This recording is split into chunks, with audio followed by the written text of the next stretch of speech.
Ek wonder hoeveel mamas voel soms. Hulle moet eers alles uitfigure, of dat alles eers moet sin maak, voordat hulle iets nuuts begin.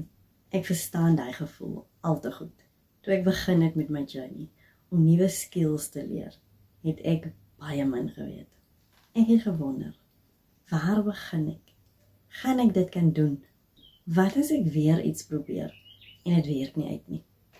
Totdat ek uiteindelik besef het, ek hoef nie die hele pad voor my te sien, voordat ek begin stap nie. Ek moes net 'n besluit neem, watter rigting ek wil begin beweeg.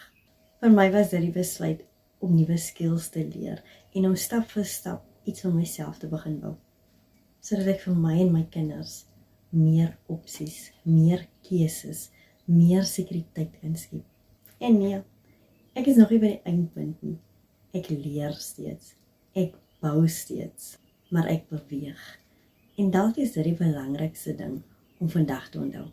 Jy hoef nie alles te weet om jou eerste tree te gee nie. So mamma, as jy nuuskierig is waarmee ek begin het, sit begin in die comments vir my. Ek stuur met liefde die gratis klas vir jou, sodat jy self kan kyk, leer en dan 'n ingeligte besluit neem of dit vir jou is.